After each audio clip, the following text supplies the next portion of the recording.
Israel पर Iran की ओर से किए गए हमले के बाद मिडिल ईस्ट में युद्ध जैसे हालात बन गए हैं। इजराइल पहले से ही हमास के खिलाफ जंग लड़ रहा है। वहीं ईरान के साथ जारी तनाव के बीच इजराइल ने अपने दोस्त भारत को याद किया है। इजराइल ने भारत से ईरान को रोकने की अपील की है।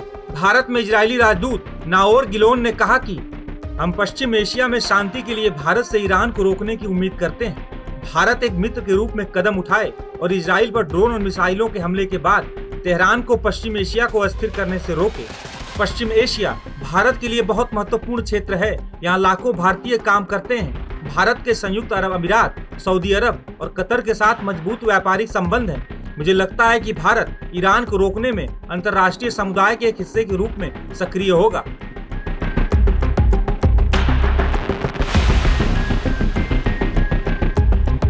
हालांकि इसके इतर कई मीडिया रिपोर्ट्स में इजराइल के जवाबी हमले को लेकर भी दावे किए जा रहे हैं। इन रिपोर्ट्स में दावा किया जा रहा है कि इजराइल ईरान के न्यूक्लियर साइट्स को निशाना बना सकता है। हाल ही में इजरायली फोर्सेज ने ऐसे हमलों को ध्यान में रखकर बड़े पैमाने पर एक्सरसाइज की है। ऐसे ही एक अभ्यास में इजरायली F-35 विमान ने ईरान के एयर डिफेंस सिस्टम को तोड़ने का अभ्यास किया था।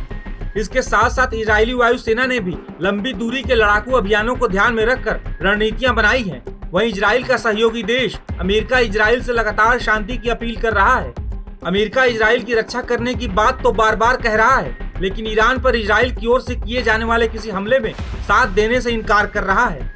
बता दें कि इजराइल पर हमले के दौरान भी अमेरिका ने ईरानी मिसाइलों और ड्रोन्स को मार गिराने में इजराइल का साथ दिया था।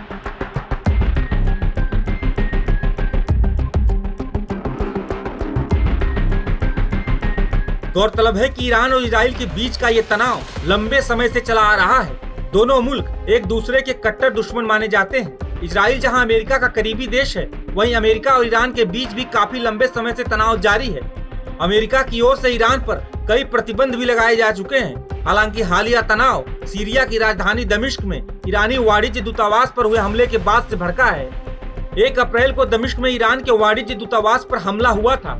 इस हमले में ईरान के IRGC के सीनियर कमांडर मोहम्मद रजा जाहेदी और कई अधिकारियों सहित 13 लोग मारे गए थे। इस हमले के फौरन बाद ईरान ने इजराइल पर आरोप लगाए थे, जिसके बाद से ईरान लगातार इजराइल पर हमले की धमकी दे रहा था। वहीं जनरल जाहेदी के बारे में कई रिपोर्ट्स में ऐसा भी दावा किया गया है कि वो ईरान, सीरिया की असद सरकार और हिजबुल्लाह के बीच एक अहम कड़ी थे।